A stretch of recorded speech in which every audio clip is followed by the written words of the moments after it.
Woodrow Wilson came to the presidency of the United States with a lot of expertise on political science and firm ideas about how to improve American society, but no foreign affairs experience. In fact, he remarked shortly after assuming the presidency, quote, "It would be an irony of fate if my administration had to deal chiefly with foreign affairs," unquote.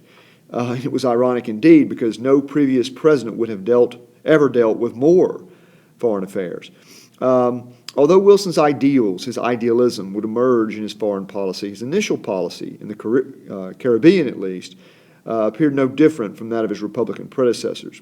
Still, he openly denounced dollar diplomacy in several instances early in his administration, and his policy regarding Mexico and World War I would definitely show a shift towards ideals and morality, whatever the effect of his foreign policy. In 1914, Wilson had the Bryan-Chamorro Treaty negotiated. William Jennings Bryan was his first Secretary of State. This treaty imposed a Platt Amendment-like protectorate on Nicaragua and also specifically prohibited them from ever attempting another canal. There had been continued talk of a Nicaraguan canal, and that was expressly forbidden by this treaty, and they were made effectively a protectorate of the U.S., just like Cuba. In 1915, the U.S. sent Marines to Haiti to put down a rebellion, during the course of which a mob had murdered an unpopular president. This is an example of chronic wrongdoing that the Roosevelt Corollary condemns. They remained as an army of occupation for 21 years. American officers drafted a new constitution for Haiti in 1918, and it was this government that their occupation protected. In 1916, 1 year after the Haitian intervention, the people of the Dominican Republic, who shared the island of Hispaniola with Haiti, refused a treaty making them more or less a protectorate of the U.S. Recall that Teddy Roosevelt had taken over their finances when he first espoused the Roosevelt Corollary. Because they refused this treaty, Wilson sent in troops and forced the Dominicans to accept the rule of a U.S. military government, and this occupation lasted 8 years. Recall that TR had negotiated a treaty to acquire the Danish West Indies to prevent their acquisition by another power, specifically Germany, but the Danish Senate had killed the deal.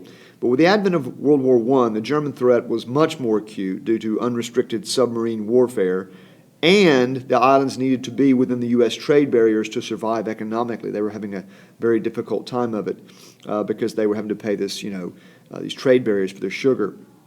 The Danes, therefore, sold the islands to the U.S., and Wilson renamed them the Virgin Islands, added them to the U.S. Caribbean holdings, St. John, St. Croix, and St. Thomas, which, by the way, are incredibly beautiful places. By the time Wilson left office in 1921, he had intervened militarily more in the Caribbean than any American president before him. Wilson's view of America's role in the Western Hemisphere became clearest in his dealings with Mexico. His relationship with Mexico in the wake of its revolution, which began in 1910, reveals that he was troubled by a foreign policy that ignored a less powerful nation's right to determine its own future. He deemed the Mexicans capable of making democracy work and, in general, showed a concern for morality and justice in foreign affairs, matters to which TR and Taft had paid little attention. Wilson determined that U.S. foreign policy should help to advance democratic ideals and institutions in Mexico and later in the world at large. Wilson's dealings with Mexico were motivated by more than his fondness for democracy, however. He also feared that political unrest in Mexico could lead to violence, social disorder, and a revolutionary government hostile to U.S. economic interests, which were enormous in Mexico. With the U.S.-style democratic government in Mexico, property rights would be respected and U.S. investments would remain secure. That was part of it as well. Now, for many years, under the friendly auspices of corrupt dictator Porfirio Diaz, American businesses had established an enormous economic presence in Mexico. In 1910, however, Diaz was overthrown by the popular leader Francisco Madero.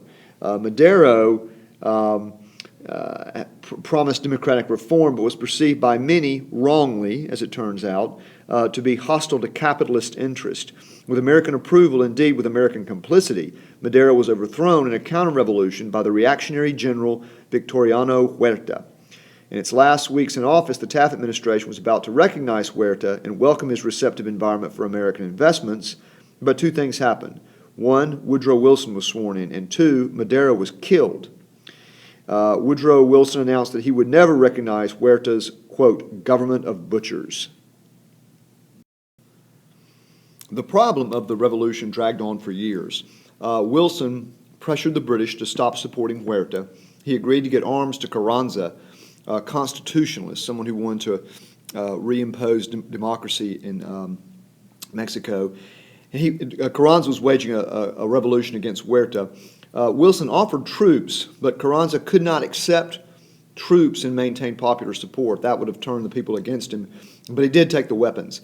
Wilson used a slight, an incident against the U.S. Navy as a pretext to seize the port of Veracruz, the major eastern seaport for Mexico, and kept it for 9 months. This ultimately weakened Huerta, who was forced to flee the country. Wilson still refused to recognize Carranza. Carranza refused Wilson's guidelines for the creation of a new government. He wanted to tell him exactly what to do.